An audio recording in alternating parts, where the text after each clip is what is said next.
ভারতবর্ষের স্বাধীনতা দিবস উপলক্ষে মুর্শিদাবাদ জেলাবাসীকে আমার আন্তরিক শুভেচ্ছা ও অভিনন্দন জানাই। এই শুভ দিনে আমরা স্মরণ করি ও শ্রদ্ধা জানাই ভারতের বীর সন্তান, সকল শহীদ ও স্বাধীনতা সংগ্রামীদের, যাদের আত্মবলিদান ও সংগ্রামের মধ্য দিয়ে আমরা স্বাধীনতা অর্জন করেছি। তাদের আদর্শ ও স্বপ্নকে সার্থক করাই আমাদের কর্তব্য। আমরা শ্রদ্ধা জানাই আমাদের দেশের বীর সৈনিকদের, যাদের অতন্দ্র ঘটনায় আমাদের সার্বভৌমত্ব রক্ষিত হচ্ছে প্রতিনিয়ত। মুর্শিদাবাদ জেলায় যাতে শিক্ষা, সাহিত্য, সংস্কৃতি, লোকগীত, সংস্কৃতি, ক্রীড়া, কৃষি, শিল্প, কর্মসংস্থান এবং স্বাস্থ্য ব্যবস্থায় অতি দ্রুত উন্নতি হয় এবং জেলাতে সাম্প্রদায়িক সম্প্রীতি, শান্তি শৃঙ্খলা বজায় থাকে, তার জন্য প্রশাসনিক স্তরে সকল মানুষ তাদের কর্তব্য নিষ্ঠার সঙ্গে পালন করছে। এই কাজগুলিকে সার্থক রূপায়ণে প্রশাসনকে সর্বতভাবে সাহায্য ও সহযোগিতার জন্য জেলাবাসীকে অনুরোধ জানাই। সমস্ত শিশুকে শিক্ষার আঙিনায় নিয়ে আসতে হবে। শিশুদের পুষ্টির জন্য মিড ডে মিল এবং অঙ্গনওয়াড়ি প্রকল্প সুন্দরভাবে রূপায়িত করতে হবে।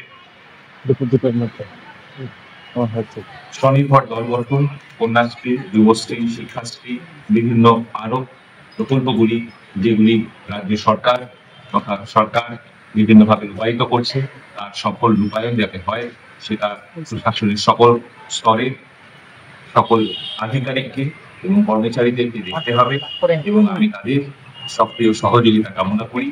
কিন্তু আত্মদর্শীর কোনো অবকাশ নেই, আমাদের আরো কাজ করতে হবে। নারী সুরক্ষা, সাম্প্রদায়িক সম্প্রীতি রক্ষা, সমাজের সর্বস্তরের মানুষের সব সার্বিক উন্নতিতে আমাদের সবাইকে, প্রশাসনের সকল স্তরের সকলকে আরো সচেষ্ট হতে হবে। বিশ্বের দরবারে ভারতবর্ষকে সর্বশ্রেষ্ঠ আসনে প্রতিষ্ঠা করাই আমাদের লক্ষ্য। সেই লক্ষ্য অর্জনের জন্য আমাদের আরো প্রতিজ্ঞাবদ্ধ হতে হবে। আসুন পবিত্র স্বাধীনতা দিবসে আমরা আমাদের দেশকে আরো উন্নতি ও প্রগতির দিকে এগিয়ে নিয়ে যাওয়ার শপথ করি। ধন্যবাদ।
আপনারা দেখুন তারা কিভাবে নিজের জীবন বিপন্ন করে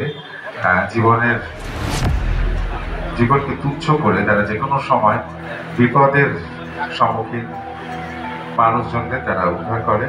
অন্যদিকে আপনারা দেখতে পাচ্ছেন যে সমস্ত বিল্ডিং গুলো রয়েছে সেগুলোতে অনেক সময় সিঁড়ি দিয়ে উপরে ওঠা যায় না, তখন এইভাবেই এই পদ্ধতিতে আমাদের উদ্ধারকারী দল তারা কিন্তু মানুষের কাছে বিপদে পড়ে যাওয়া মানুষের কাছে তারা পৌঁছে যান এবং ঘটনা ঘটে তখন এরা নিজেদের জীবন বাজি রেখে কাজ করে। কিন্তু আজকে আমরা তাদের উপস্থাপনা দেখছি, সকলের কাছে অনুরোধ করবো খুব জোরে একটা করতালি দেওয়ার জন্য, কেননা এরা কখনোই মানুষের করতালি আশা করে না।